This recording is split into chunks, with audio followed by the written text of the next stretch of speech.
One of my favorite adages that everybody's familiar with is that actions speak louder than words.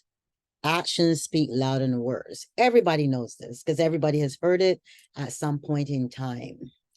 Now, that little adage and that little saying really portends so much. There's so much truth there that sometimes it is undeniable, but yet it can be ignored. Why do we choose to ignore the truth? Well, one thing for certain is that we now live in a society that has desensitized us to actions because we spend more and pay more attention on what is coming out of somebody's mouth instead of really looking at what they're doing and saying, hey, this is not okay. We tend to, trivialize bad behavior, and we tend to accept that bad behavior doesn't mean that someone is not a good person. That's true. It can be true. But what about repeated behavior that is not good? Is that something we're supposed to accept as well? Actions speak louder than words, especially in relationships. In relationships, if you're in a relationship right now, you might be experiencing this, where your partner's actions are showing you clearly the reality of the situation, but you're ignoring the actions because the words the person is saying to you are actually appeasing you because there's something that you want to hear because you do not want to accept the reality of the situation. You are purposefully ignoring the truth. You're purposefully ignoring the truth because you can't deal with the reality of the situation. And what stops you from dealing with the reality of the situation is that you're afraid. You're afraid of the truth, even though the truth is blatant, is like blaring. There's signs going off everywhere, flashlights, like police lights. And yet this person can come and say two words to you and all their actions you've forgotten. Now, I believe in forgiveness. I'm big on forgiveness. But how are you supposed to develop trust in a relationship when the person's actions and words are incongruent? They don't match up. They just don't. The person is telling you how much they love you, but yet they're beating you down, whether it's emotionally, physically, mentally, or spiritually. You feel drained, you feel empty, you feel at a loss, you feel tired, you feel frustration. All the negative emotions are spiraling out of control within you and outside of you. The relationship is chaotic because of all the actions the person is showing. But the moment they tell you it's okay, they're going to try, things are going to get better. And then 21 years later, they're still telling you things are going to get better. I'll try. Is it that you have more patience than God? Or is it that you refuse to do what you need to do because you do not have what it takes to perform the action necessary to get you out of this chaotic or toxic relationship? And I understand fear. Fear is a natural response. Many people are afraid of being alone, so therefore they put up with the behaviors and the actions that they see from another person. Many people do not want to face their demons within themselves, so therefore they focus on the other person's demons instead of focusing on their own stuff. Many people will make excuses for the behavior or the actions they see because they feel this is the only choice they have. They feel that this is as best as it gets, or as good as it gets, like the movie, with Jack Nicholson. If you truly believe that this is as good as it can get, and you find yourself still stuck, then you need to reevaluate what you're really thinking, because there's always better, but you have to believe that better will show up and can show up. Actions do speak louder than words.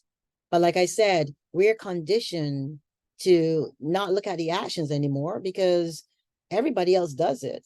I recently had a client to me and come to me and she was like, you know what? Everybody else did it. So I'm doing the same thing. So, hey, and I've heard that throughout the years. Other people do what I do. What's so bad about what I do?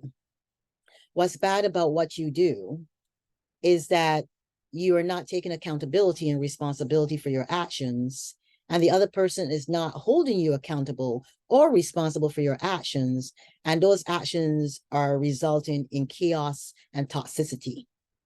If you're in a relationship that is toxic or chaotic, you have to stop and take account and realize that it takes two. I always say that, right? It takes two to make a thing all right.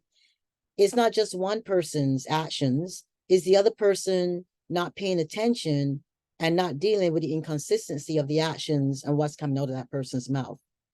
There's some people that truly want to be better. I was once married to a triple addict: drugs, alcohol, and gambling. Now, when I married that person, I truly believe that that person had the best of intentions. They were a good person. I saw their great qualities, and I still believe that person is a good person. But the addiction, the problems that that person had to face independently were affecting me. And at some point, you have to be able to disengage yourself and realize that this person needs to show up for themselves. And if you don't provide that level of accountability or responsibility where you can put a mirror up and say, hey, your actions are showing me that this is who you are and this is what you're doing to our relationship. If you cannot do that for your partner, then you have to ask yourself a serious question. Do you really love this person? Do you truly desire for this person to change? If that mirror is not reflecting their behavior, if you don't show them that they need to take accountability and responsibility for their actions. You know, I always say, sorry is the exception, is not the rule. You shouldn't be constantly saying sorry to your partner in a relationship. If you find yourself always having to say sorry, then your behavior is not changing. Then you're not changing, you're not growing. And that's more significant than the fact that, you're affecting another person. Hold yourself accountable. Take personal accountability and responsibility for your actions. Stop saying things that you really don't mean. Stop saying things that really don't have any measure of truth in them. Stop lying to yourself. Stop showing up in a relationship as less than, and choose to grow, choose to develop by taking accountability for yourself. If you're telling me that you love me and you're kicking me, I have a problem with that. If you're telling me you love me, but you're refusing to get help, I have a problem with that. If you're telling me that you really are focused on individualistic growth, but you're not doing anything and have not done anything to get there, I have a problem with that. What I do not have a problem with is when you tell me that you recognize that your word it doesn't hold any value, and that you want to develop integrity because you realize that in order for you to develop integrity, that your word has to mean something, not just to the other person. Your word needs to mean something to yourself. Your word is all you have. You have to show up for you first before you can show up for somebody else. Actions do speak louder than words. And if it was in your head before you listened to this video that your actions and your words and the two things not measuring, that was okay, it's not okay. Words are important. Integrity is your word. So let's work on actions and words, collaborating together, both being on the same page, and that will be a true measure of your development, self-development, and self-growth. The relationship will definitely benefit if you take accountability and responsibility for the actions that you know are a detriment to the relationship.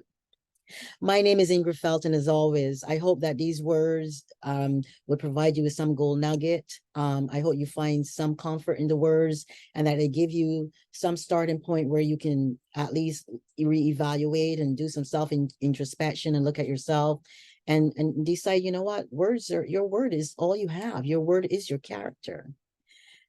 Please continue to visit the YouTube channel. Thank you for subscribing. Thank you for liking the videos. Thank you for your comments, and continue to tell others about what I'm doing here.